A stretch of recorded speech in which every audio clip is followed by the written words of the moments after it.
샬롬 샬롬 샬롬 샬롬. 하나님 사랑합니다. 여러분 주 안에서 사랑합니다. 잠언 22장 1절에서 6절 명예를 지키라는 말씀을 하고 있습니다. 예, 많은 재물보다 명예를 택할 것이요 은이나 금보다 은총을 택할 것이라. 가난한 자와 부한 자가 함께 살거니와 그 모두를 지으신 이는 야훼시죠. 슬기로운 자는 재앙을 보면 숨어 피하여도 어리석은 자는 나가다가 해를 받느니라. 겸손과 야훼를 경외함의 보상은 재물과 영광과 생명이니라 말씀하세요. 패역한 자의 길에는 가시와 울무가 있거니와 영혼을 지키는 자는 이를 멀리하느니라. 마땅히 행할 길을 아이에게 가르치라. 그리하면 늙도 그것을 떠나지 아니하리라.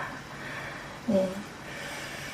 제가 어린 날부터 늘 듣던 이야기가 있습니다. 목회자는 세 가지를 특히 조심해야 한다, 이런 이야기. 그 세 가지란 돈과 이성과 명예였어요. 예, 돈과 이성과 명예. 그 후 한동안 돈, 이성, 명예는 신앙에 안 좋은 나쁜 것이다, 이런 생각을 많이 했습니다. 그러나 시간이 지나면서 나이가 먹어가면서 그런 사고가 바리새인의 이원론적인 사고임을 깨달았어요. 돈, 이성, 명예는 나쁜 것이 아니라 중립가치이기도 합니다. 돈을 잘못 쓰면 나쁜 것이지만 잘 쓰면 좋은 것이죠. 돈이 있어야 또 저희가 살 수도 있습니다. 밥 한 번 안 사는 삶이 나쁜 것이지 드리고 나누고 베푸는 드는 그 삶은 모두에게 기쁨과 행복을 줍니다. 이성도 질서 및 결혼의 테두리 안에서 성숙과 행복의 최대 요건 중에 하나이기도 하죠. 명예도 마찬가지입니다. 이름에 집착하는 명예욕은 나쁘지만 이름을 중시하는 명예심은 나쁜 것은 아닙니다. 사실 명예욕을 버리라는 인간의 본성 자체를 부정하는 위선으로 흐르기 쉬운 교훈보다는 명예를 추구하라, 명예를 중시하라는 인간 본성의 선용에 대한 교훈이 훨씬 복된 교훈이기도 합니다. 어떤 목회자가 수많은 그 기독교 안티 제조기 역할을 하며 전체 한국 교회를 생각하지 않고 자기 교회만 키우는 데 열중하면 그것이 명예를 소중히 여기는 모습은 아니죠. 이름을 날리려는 명예욕은 없어야 하지만 이름을 남기려는 명예욕은 나쁜 것은 아닙니다. 얼마 전 돌아가신 한 유명한 목사님이 계셨어요. 그분이 남긴 긍정적인 영향도 많았죠. 특히 1980년에서 90년대에 새로운 교회 모델을 제시하며 후배 목회자들에게 제일 닮고 싶어하는 목회자로 꼽히는 그런 명예를 얻으셨어요. 점차 그 교회는 숫자도 늘고 힘도 커졌습니다. 그 커진 힘이 또 다른 힘을 불렀죠. 바로 그때가 명예욕과 명예심을 가늠하는 시험의 때이기도 했고 중세형 천님을 가졌지만 역사의 이름을 거의 못 남긴 교황처럼 되느냐, 아니면 힘은 없지만 역사의 찬란한 이름을 남기는 성 프란시스처럼 되느냐는 시험의 때입니다. 그 시험에서 전자로 추가 기울면서 그 교회는 힘은 커졌지만 오히려 명예를 추락시키기도 했습니다. 2000년대에 들어서면서 그 교회는 한국과 미국 각지에 프랜차이즈 교회를 세웠어요. 그리고 세우는 교회마다 숫자적으로는 성공했지만 그 성공은 거의 수평이동으로 이루어진 성공이었다, 이런 통계가 나왔습니다. 그 교회가 생기면 주변의 작은 교회를 30-40개들이 문을 닫았다고 합니다. 결국 성도들로부터 수많은 그 절교의 아픔을 당한 많은 목회자들의 원성이 하늘에 올렸고 목회자들 사이 그 교회가 뜨인 그 지역 온통 난리가 난다는 소문이 돌면서 온난리 교회란 불명스러운 명예까지 얻었다고 합니다. 한국의 목회자가 대략 10만 명 정도 된다고 해요. 이 세상에 제일 빠른 소문이 목회자 사이의 입소문이다, 이런 말이 나돌 정도입니다. 한국의 어떤 유명한 목사님도 한 단계만 거치면 다 선이 닿을 정도로 목회자 세계는 아주 좁다고 합니다. 그런 상황에 힘없는 목회자들이 마음에 한과 상처를 입어서 그 원성이 하늘을 닿게 만들면 힘은 커져도 명예는 떨어지겠죠. 돌아가신 그 목사님 그 나쁜 소문을 못 들었을까? 들었어도 계속함으로 그렇게 밀어붙였다는 것은 명예로운 모습은 아니죠. 본인도 그 소문을 얼마나 스트레스와 상처가 많았겠습니까? 헛된 명예욕과 바른 명예심은 어떻게 구분할까? 헛된 명예욕을 가지면 평안이 없고 상처투성이가 됩니다. 그러나 바른 명예심은 평안이 넘치는 상처받을 일이 없죠. 명예를 위해 언제든지 높은 자리를 후를 털고 내려와서 평안을 노래하고 살 준비를 하기 때문이죠. 그것이 명예를 소중히 여길 때 주어지는 최고의 축복인 줄 믿습니다. 어떤 몽골로 선교를 떠나는 한 목회하시는 선교사님이 계셔서 동기 모임에 참석했던 어떤 목사님의 이야기입니다. 그 친구는 대학 때 늘 과수 수고를 했고 대학원에서 박사학위도 받으신 아주 촉망받는 분이었어요. 최근에 나이 50이 넘어서 미국의 남친의 신학교를 졸업하고 선교사로 몽골 대학으로 부임하면서 한국에 잠깐 들렀기에 그분을 격려하려고 나간 그런 동창의 모임이었다고 해요. 그런데 그가 모임 참석 전에 학원장으로 큰 돈을 번 다른 동기에게 전화를 했는데 비서선에서 전화가 커트를 당하더랍니다. 그 학원장 친구는 전에도 자주 그렇게 행동을 했는데 안타까운 생각이 들더랍니다. 그 학원장 친구가 국회의원의 출마를 준비한다고 하죠. 그러나 국회의원이란 이름보다 신실한 친구의 친구란 이름이 훨씬 소중하겠죠. 이 친구를 외면하고 국회의원이 되면 앞으로 어떻게 국민의 친구가 될까 하는 생각을 했다고 해요. 사람을 사람이 아닌 표로 보는 정치인은 국민의 친구가 되지 않습니다. 왜 사람들이 말년에 비참해집니까? 헛된 명예욕에 집착해서 진짜 명예를 잃기 때문은 아닐까? 사람에게는 이름을 소중히 여기는 명예심이 있어야 합니다. 이름을 인정받으려는 것은 잘못이 아니에요. 돈과 힘과 권력 등으로 인정받으려는 것이 잘못이지 은밀한 사랑과 선행과 구제 등으로 인정을 받는 것은 잘못은 아니다. 헛된 명예욕에 사로잡히면 막된 존재가 되지만 명예를 소중히 여기면 사람들의 칭송을 받고 혹시 사람들의 칭송이 없어도 하나님이 인정해 주실 것입니다. 실제 사람에게 인정받지 못하고 세상을 떠났어도 하나님께 인정받을 진짜 명예로운 사람들이 천국에는 많을 거예요. 그래서 천국에서는 이 땅에서 유명했던 목사님이 짜장면 배달을 하고 이름 없이 헌신했던 성도들이 진수성찬을 받는다는 유머가 많이 실리죠. 그처럼 하나님이 인정하는 진짜 명예를 추구하십시다. 어떤 분은 14년 전에 전도사이시던 첫째 누님을 잃었대요. 그때 누님은 만 49세로서 가남으로 천국에 일찍 가셨다고 그러네요. 그 후 가끔 목회하다가 힘들고 피곤하면 천국에 먼저 가신 누님 생각을 한다고 합니다. 목회하시는 분은. 그럼 천국에서 누님을 환하게 미소 짓는 영상이 떠오르면서 없던 힘이 불쑥 솟아난다고 그래요. 예수님을 순수하게 계산 없이 사랑하다가 천국에서 해같은 영광을 누리는 모습을 상상하니 생각만 해도 힘이 솟는다는 거죠. 누님은 딸의 장애 때문에 하나님을 깊이 만나셨다고 합니다. 그리고 순수한 사랑과 열정으로 교회를 섬기다가 신학을 하고 섬기던 교회에서 전도사가 되셨다고 그래요. 그러다가 그 매형이 장로가 될 즈음 교회를 떠나게 됐다고 합니다. 보통 한 교회에서 남편이 시무장로이고 아내가 시무전도사인 경우는 없는데 힘이 쏠리면 부자기운이 생기기 때문이라고 그러죠.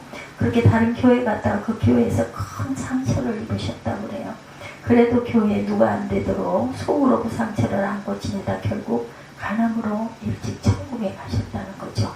천국에는 세상과 잘 어울리지 않는 순수한 사람들이 먼저 갈 때가 많습니다. 아마 그들은 천국에서 누구보다 잘 어울리는 영광스러운 존재들이 돼 계실 것입니다. 그처럼 천국에서의 어울림과 영광을 추구하는 것이 진짜 명예심이다. 그처럼 진짜 명예심을 가진 사람들은 생각만 해도 기쁘죠. 길이 있으면 마음이 평안해지고 상쾌해집니다.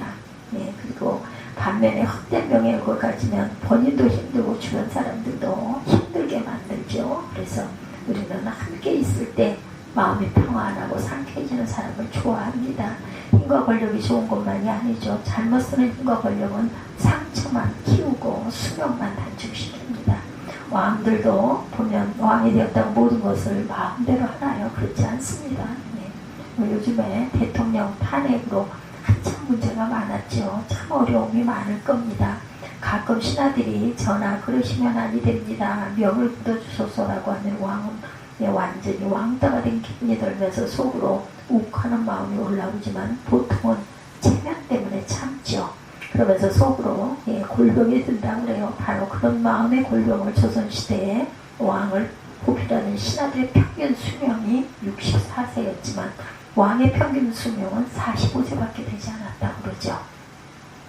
지금 북한에서 젊은 권력자들이 권력을 잡고 있지만 앞으로 나이든 그런 실세로부터 상처도 많이 받을 거예요. 그때마다 당장 그 자리를 때려치우고 싶을 것입니다. 절대 권력은 늘 절대 상처를 동반합니다. 가끔 단임 대통령이 임기 말에 권위가 떨어지는 그런 레임덕 현상을 거부하려고 하지만 단일 대통령의 레임덕은 무능의 표시가 아닌 자연스러운 현상이라는 것을 우리가 알아야 되겠죠. 그런 권력의 속성을 거부하며 후유증에 본인만 골병이 든다. 언제나 권력을 넘겨주고 높은 자리에서 내려오고 해야 할 모든 상처를 입지 않고 자신의 명예도 지킬 수가 있다. 명예로운 그러한 존재가 되려면 살면서 헛된 명예욕을 추구하지 말고 다른 명예심을 가지고 소중한 이름을 남기려고 해야 되겠다. 그런 명예로운 존재가 되려면 어떻게 해야 할까? 첫 번째, 평등의식을 가져야 합니다. 많은 사람들은 부자가 되면 행복할 줄 알고 부를 위해 인생 전부를 겁니다. 그러다가 부부관계가 깨지고 인격이 파괴되고 양심이 확인받고 자식 농사를 망칠 때가 얼마나 많은가. 하나님 앞에서 가난한 자나 부자나 큰 차이가 없어요. 오늘 본문 2절이죠. 가난한 자나 부한 자나 큰 차이가 없어요. 가난한 자와 부한 자가 함께 살거냐 그 모두를 지으시는 야훼시니라. 하나님이 지으셨기 때문이죠. 그래서 항상 명예로운 존재가 되려면 그런 평등의식을 가져야 된다. 또한 많은 사람들은 부자가 되면 행복할 줄 알고 부를 위해서 인생 전부를 걸기도 하지만 꼭 그렇지는 않습니다. 그러다 부부관계가 깨지고 인격이 파탄되고 또 양심이 환인맞고 자신 농자를 망칠 때는 또 얼마나 많은가.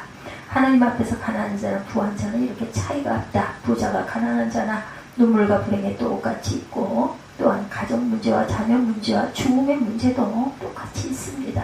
그러므로 재물보다 명예를 택하고 은금보다 은총을 택해라. 오늘 본문 1절이죠.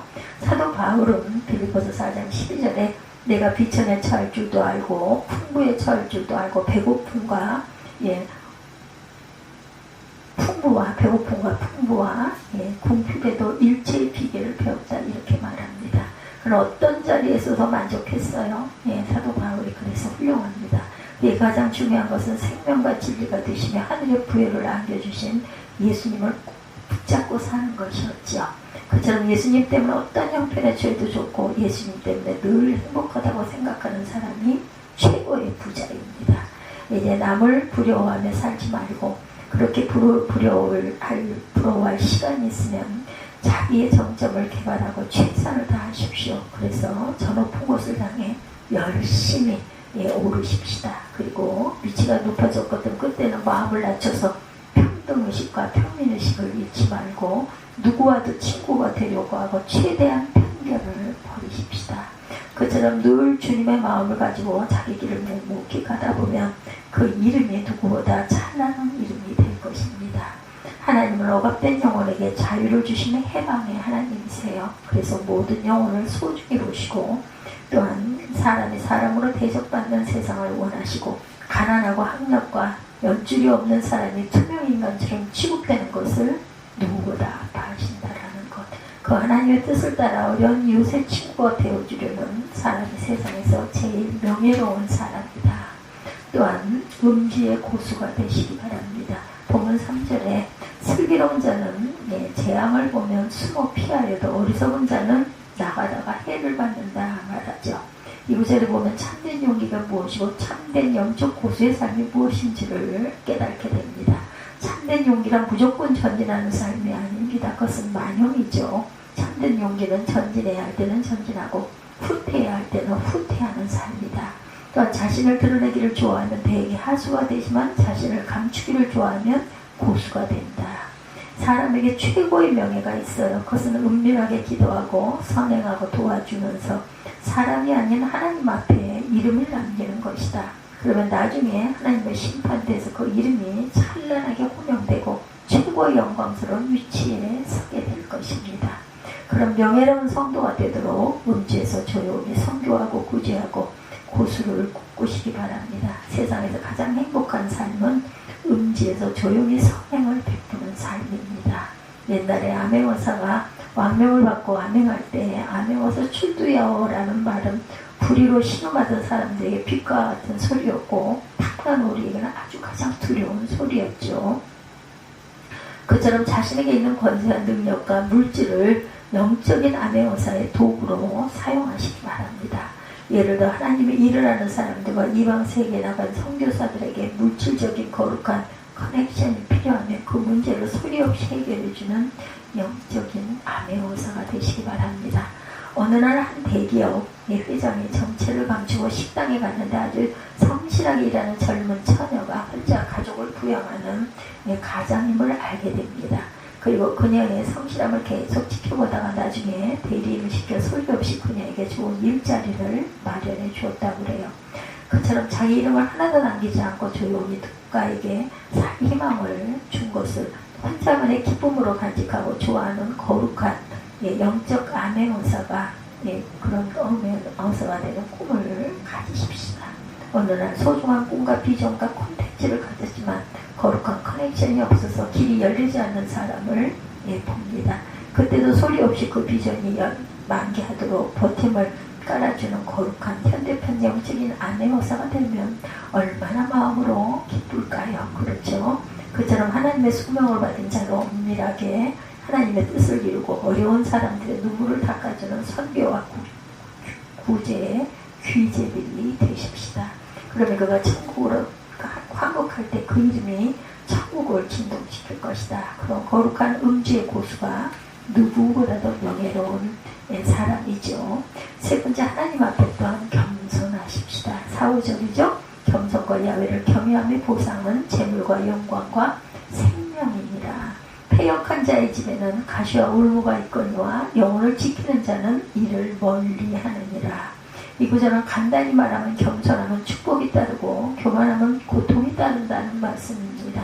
그러므로 영혼을 소중히 지키려면 교만과 패역의 길로 가지 말고 자녀들에게도 잘 가르쳐야 할 가장 마땅한 덕목은 바로 겸손이라는 것을 잊지 마십시다. 잘 사는 길은 의외로 많아요. 쉽습니다. 그 길은 바로 겸손의 길이다. IMF 때 수많은 재벌들이 쓰러져 회사의 주인이 바뀌거나 법정 관리로 넘어가기도 했죠. 이야기이긴 하지만 그것이 현실이었습니다. 그처럼 사람의 영광은 수명이 짧아요. 엠파이어 스테이트 빌딩도 주인이 무수히 바뀌었다 그러죠. 사람들은 재벌이 무한하게 재벌로 있을 줄 알지만 그렇지 않습니다. 재벌 회장이 순식간에 단두대에 설 때도 많아요. 나누지 않으면 빼앗기는 것이 세상의 이치입니다. 사람들은 아주 높은 자리에 올라가면 안전할 줄 생각하지만 높은 자리에 있는 절대 권력을 가진 사람만 무너뜨리는 고난의 태풍이 또한 따로 있습니다. 그런 태풍이 한번 불면 그동안 쌓은 모든 것들이 순식간에 사라집니다. 그래서 돈이 아무리 많고 아무리 권력이 많아도 늘 겸손해야 한다. 그리고 자신이 현재 가진 것을 가지고 명예로운 일을 많이 해야 합니다. 그것이 진짜 잘 사는 길이고 미래를 가장 잘 대비하는 삶이고 또한 그것이 가장 잘 믿는 길이기도 하다. 어느 날 어거스틴과 제자들이 대화를 합니다. 선생님, 잘 믿는 제일 비결이 무엇입니까? 어거스틴이 대답합니다. 겸손일세. 제자들이 다시 물어요. 그럼 잘 믿는 둘째 비결은 무엇입니까? 어거스틴이 다시 대답합니다. 둘째도 겸손일세. 제자들이 또다시 묻습니다. 그럼 잘 믿는 셋째 비결은 무엇입니까? 그러자 어거스틴이 또다시 셋째 비결도 겸손일세. 잘 믿으려면 겸손해야 합니다. 교회도 잘 섬기고 설교에 은혜도 받고 가정도 행복하려면 역시 겸손해야 합니다. 능력이 조금 부족해도 겸손 하나만 있으면 어디에서도 반드시 승리합니다. 행복과 믿음의 꽃은 항상 겸손과 토양에서 핍니다. 겸손한 토양에서 피죠. 야고보서 4장 6절입니다. 하나님은 교만한 자를 물리치시고 겸손한 자에게 은혜를 주신다라고 말씀합니다. 교만하면 교만하면 장점이 많아도 헛된 인생이 되지만 겸손하면 단점이 많아도 복된 인생이 된다. 북미에서 제일 높은 알래스카의 맥킨리 산은 해발 6,194m로 아시아에서 그 이상의 높은 산들이 수없이 많습니다. 에베레스트 산은 8,848m라고 합니다. 그런데 이 맥킨리 산에서 유독 유명한 산악인들이 많이 죽었다고 그래요. 에베레스트도 정복하는데 맥킨리 산 중요하고 만만하게 보기 때문이라고 하네요. 산은 두 가지 진리를 가르쳐 줍니다. 첫째, 준비를 많이 해야 된다는 거. 조금 늦게 가는 한이 있어도 준비를 그 장비들을 잘 갖춰야 한다. 조급하게 빨리 오르려고 하면 안 되죠. 지금 알래스카에는 한국 산악인들의 묘지가 상당히 많다고 합니다. 빨리 오르려고 서두르면 빨리 가는 수가 있다. 산이 높을수록 준비도 많아야 한다. 또 하나 산에서 배우는 교훈은 겸손이다. 산 앞에는 늘 겸손해야 합니다. 산에서는 정상 정복 후 내려올 때 또한 특히 조심해야 되죠. 인생에서도 이만하면 됐다고 생각할 때 조심해야 된다. 선줄로 생각할 때 넘어질까 조심하라 말씀하죠. 무의식적으로 남보다 낫다고 생각할 수 있기 때문이라는 거죠. 신앙이 뜨거운 것도 조심해야 합니다. 무의식적으로 남을 정죄할 수 있기 때문이다. 무의식적으로 남보다 낫다고 생각할 수 있기 때문입니다. 그래서 성경 공부를 하거나 기도를 많이 할 때도 조심해야 할 것이 많습니다. 그것은 자신이 성경을 많이 알고 기도를 많이 한다고 생각하는 그러한 자체이죠.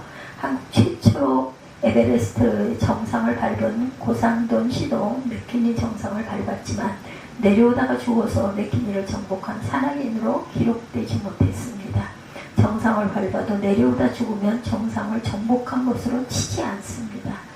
그처럼 많은 유명한 산악인들이 내려오다 죽듯이 인생에도 하산을 잘해야 한다. 그러므로 이제 돈을 많이 벌었다 괜찮다 문제없다고 여겨질 때 더욱 기도해야 합니다. 성경은 선줄로 생각하는 사람은 넘어질까 조심하라고 고린도전서 10장 12절에 말씀합니다. 겸손해야 산을 정복하듯이 성공과 행복의 산도 겸손해야 정복할 수 있다. 결혼 때 주례자가 묻습니다. 기쁠 때나 슬플 때나 병 들었을 때나 건강할 때나 세상 끝날까지 사랑하겠습니까? 그러면 다들 예 대답하죠. 적극적인 성도는 할렐루야 이렇게도 대답을 한다고 하네요. 근데 요즘에는 그런 대답을 들어도 얼마나 오래 갈까 걱정을 합니다. 그래도 하나만 잘하면 그런 대로 행복하게 잘 살 수가 있어요. 그 하나가 바로 겸손입니다.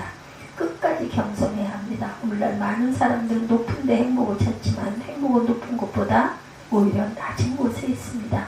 마음이 높으면 많은 것을 갖춰도 만족을 느끼지 못하고 결혼 생활도 한 달도 채가지 못해서 깨지죠. 반면에 낮은 곳에서는 쉴 곳도 많고 누울 곳도 많고 자리를 펼 곳이 많지만 잘 넘어지거나 무너지지를 않습니다. 그래서 겸손하면 새로운 은혜도 많이 받지만 이미 받은 은혜가 잘 무너지지 않는 은혜도 있죠. 그래서 이제 우리 성도들 중에 재벌이 나오고 위대한 인물이 나와도 교회에서 청소하던 때의 조심을 그러한 초심을 결코 잃지 말아야 할 것입니다. 살다 보면 수시로 교만이 틈타기도 합니다. 그때 틈을 허용하지 마십시다. 인생 최대의 전쟁은 교만과의 전쟁이다. 그 전쟁에서 지지 말고 역사상 위대한 황제들도 다 교만 때문에 망했고 역사상 대제국들도 교만 때문에 망했어요.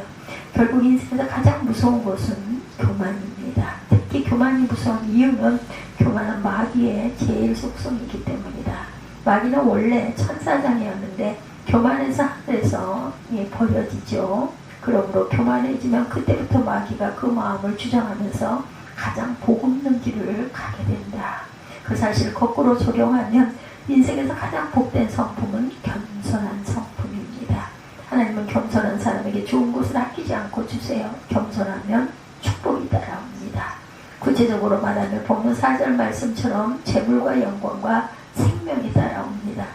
사실을 굳게 믿고 늘 겸손한 신앙을 통해 축복받고 축복받은 후에도 겸손한 신앙을 잃지 마시기 바랍니다. 낮아지면 낮아지지 않고 높아지면 높아지지 않습니다. 낮아질수록 높아지고 높아질수록 낮아집니다.